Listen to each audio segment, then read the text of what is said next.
Jumping into high-fat, low-carb eating? Here are 10 things you need to know to sidestep challenges and set yourself up for success. The ketogenic diet, a high-fat and very low-carb eating plan, can be tough to start. After all, it's likely a radical departure from the way you're eating now. A typical standard American diet is high in carbohydrates and processed foods. But many people are trying the keto diet, which puts your body in a state of ketosis. That's what happens when your body's carb-burning switch flips to a fat-burning one, a change that can cause weight loss and has even been credited with controlling type 2 diabetes, a small past study suggests. How do you make practical preparations in stocking your fridge and preparing mentally for the big change to come? Consider this your step-by-step guide. 1. Know what foods you will eat and avoid on the ketogenic diet. In following a keto meal plan, you'll be severely limiting carbs. Start off with between 20 and 30 grams of carbohydrates per day, says the New York City-based dietitian Kristen Moncinelli, Rhode, author of The Ketogenic Diet, a scientifically proven approach to fast, healthy weight loss. Also make sure that you know what foods have mostly carbs, fat, and protein, so you can make the right choices. For instance, it's not just bread, pasta, chips, cookies, candy, and ice cream that contain carbs. Beans may contain protein, but they're also very high in carbohydrates. Fruit and veggies also mostly contain carbs. The only foods that don't contain carbs are meat, protein, and pure fats, like butter and oils, including olive oil and coconut oil. 2. Examine your relationship with fat. Keto involves lots of it. People are afraid of fat because they've been told that it'll kill them, says Moncinelli. What is confusing is that research today remains mixed.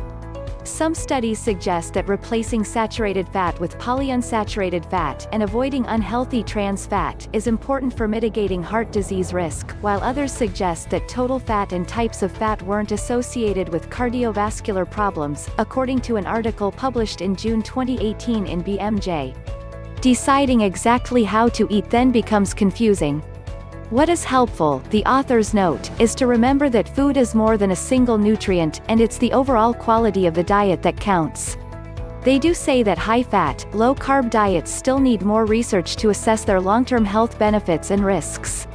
To prepare for a high-fat diet, which can be uncomfortable at first, start making small adjustments to what you eat every day, she suggests, like ordering a burger on lettuce leaves and subbing green veggies for fries. 3. Switch up your view of protein. This is a moderate protein diet. One of the most common misconceptions about the keto diet is that you can eat as much protein as you'd like. But this is not a diet where you watch carbs only, you also have to keep your protein intake moderate, says Ginger Holton, a Seattle-based registered dietitian, a spokesperson for the Academy of Nutrition, and the owner of Champagne Nutrition. Protein can be converted into glucose, and therefore overeating protein can take your body out of ketosis. Think of your ratios as a small portion of meat topped with a generous amount of fat, rather than the other way around. 4. Hone your cooking skills to make fresh fare, as high-carb processed foods aren't okay on keto. Look at a variety of keto websites and cookbooks for keto-approved recipes you'll love. Moncinelli recommends finding 4 to 5 recipes with foods you know you'll like. That way you're not standing around wondering what to eat, and turn to carbs, she says. 5. Try bulletproof coffee. It's one of the best keto-friendly drinks.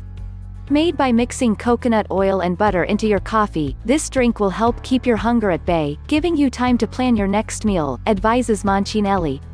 Just note that coconut oil has the potential to send LDL, or bad, cholesterol levels soaring, so if you have heart disease or are at an increased risk for it because of family or personal health history, you'll likely want to avoid this drink. To be on the safe side, check with your doctor. 6. Talk to your family about your weight loss goals on the diet. Tell them your plan. You may not be able to eat what they're eating during family mealtimes, so you'll want to prepare them, and yourself, for what your new habits will look like. Because this diet is often done only short-term, 3 to 6 months, you can assure them that it's temporary. If you get pushback, announce, "I've done my research, I've figured out it's safe, and I really want to try this," recommends Moncinelli. They don't have to like what you're doing, but it does help if they have your back. In a study published in September 2014, Research in Obesity, having the support of friends and coworkers helped dieters more successfully lose weight and maintain that loss over a 2-year period. It also can't hurt if everyone knows your goals on a keto diet, so they're less likely to push office treats or suggest splitting a side of fries when you're out to dinner. 7. Know what side effects to expect, for example, the keto flu. For all the attributes of a ketogenic diet, like weight loss, there's one big side effect you have to be prepared for: the keto flu. The keto flu is a term that refers to the period after you start the diet when your body is adjusting to burning fat for energy. Some people have no problem with it and others are miserable, says Moncinelli. In the first week or 10 days, you may feel extremely lethargic in your limbs. Walking upstairs may feel impossible. You may deal with mental fog. Often, keto causes constipation, or potentially diarrhea, because of a change in fiber intake. For that reason, you should pick a start date when your week isn't crazy with deadlines and obligations. Choose a slower time when you can rest as needed. Along the same lines, you'll want to be sure to take it easy with exercise for the first week or 2 as your body adjusts to burning more fat rather than carbs for fuel. 8. Up your electrolytes to prevent or mitigate unpleasant keto side effects. In ketosis, Moncinelli explains, your kidneys excrete more water and electrolytes. Make sure you're getting the sodium and potassium your body needs to function well. Salt your foods, drink salted bone broth, and eat non-starchy veggies, such as asparagus, kale, bell peppers, and arugula. 9. Acknowledge when keto might not be right for you. Now that ketogenic diets have become popular, many keto hybrid diets have sprung up, including plant-based versions. One is ketotarian, which is predominantly plant-based but includes the option of eggs, ghee, and fish and shellfish. While this approach can be healthy, Holton cautions against trying keto as a vegan. Because you can't eat beans or lentils on a ketogenic diet, and nuts and seeds are even limited due to their carbohydrate content, you're really just left with some tofu and will need to rely on low-carb protein powder, she says. There is a good possibility this won't pan out. I don't see this as a sustainable diet due to the extreme restrictions, she says. In addition, there are medical conditions that should make you think twice about starting keto, or at least talk to your doctor before trying it out.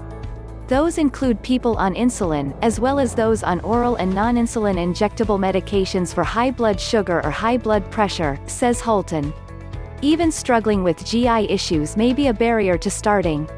One of the side effects of a ketogenic diet is constipation, so if that's a struggle, there's serious reason not to go on this relatively low-fiber diet, says Holton. Last consideration, if existing personal dietary restrictions require you to avoid foods like soy, eggs, nuts, dairy, or seafood, a ketogenic diet may be too limiting for you.